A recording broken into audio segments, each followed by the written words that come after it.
മയ്യനാട് മണ്ഡലം മഹിളാ കോൺഗ്രസ് പ്രസിഡന്റായി ആതിര രഞ്ജു ചുമതലയേറ്റു. മയ്യനാട് മണ്ഡലം കോൺഗ്രസ് കമ്മിറ്റി ഓഫീസിൽ ചേർന്ന യോഗം ജില്ലാ മഹിളാ കോൺഗ്രസ് പ്രസിഡന്റ് അഡ്വക്കേറ്റ് ഫേവ ഉദ്ഘാടനം ചെയ്തു. ശൈലജയുടെ അധ്യക്ഷതയിൽ നടന്ന യോഗത്തിലാണ് ആതിര രഞ്ജു ചുമതലയേറ്റെടുത്തത്.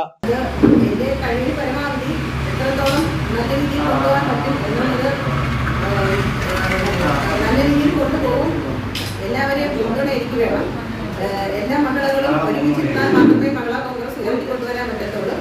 അത് എല്ലാവരും ഒത്തൊരുമയോട് കൂടി നിന്നാൽ മാത്രമേ അത് നല്ല രീതിയിൽ കൊണ്ടുവരാൻ പറ്റുകയുള്ളൂ. എല്ലാവരും കൂടെ നിന്ന് എന്നെ സപ്പോർട്ട് ചെയ്ത് ഒരു നല്ലൊരു മഹിളാ കോൺഗ്രസിന്റെ പ്രവർത്തനം വയനാട് മണ്ഡലത്തിൽ ഉണ്ടാക്കണമെന്ന് ഞാൻ പറഞ്ഞു. DCC ജനറൽ സെക്രട്ടറിമാരായ Adikkad Madhu, advocate Anand Brahmanand, Iravipuram block Congress committee president M Nasar, Mayyanad മണ്ഡലം Congress president advocate Ajith, youth Congress Mayyanad മണ്ഡലം പ്രസിഡന്റ് വിപിൻ ജോസ്, മഹിളാ കോൺഗ്രസ് നേതാക്കൾ തുടങ്ങിയവർ സംസാരിച്ചു.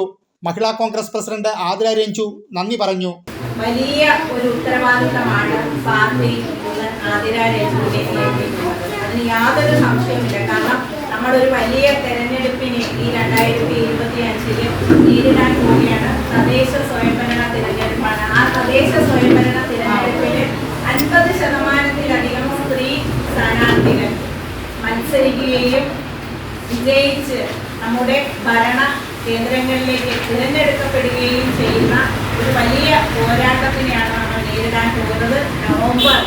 ഈ 2025 നവംബറിൽ ആദ്യ വാരം ചാർജ് എടുത്ത് ഓരോരുത്തരെ ഗ്രാമപഞ്ചായത്തിന്റെ പ്രസിഡന്റുമാരായും തദ്ദേശ സ്ഥാപനങ്ങളുടെ ജില്ലാ പഞ്ചായത്തിന്റെയും പ്രസിഡന്റുമാരായും കൗൺസിലർമാരും ഒക്കെ ആയിട്ട് വരികയാണ്. അതിൽ ഈ തെരഞ്ഞെടുപ്പിനെ നേരിടുന്നതിന് വേണ്ടി മുഴുവൻ സ്ത്രീകളും ഒരു വലിയ മുന്നേറ്റമായി വരണം എന്ന ഒരു വലിയ സ്വപ്നം. കോൺഗ്രസിന്റെയും പോഷക സംഘടനകളുടെയും പ്രവർത്തകർ ഷോൾ അണിയിച്ചാണ് ആതിര രഞ്ജുവിനെ സ്വീകരിച്ചത്. News bureau, Kottiyam.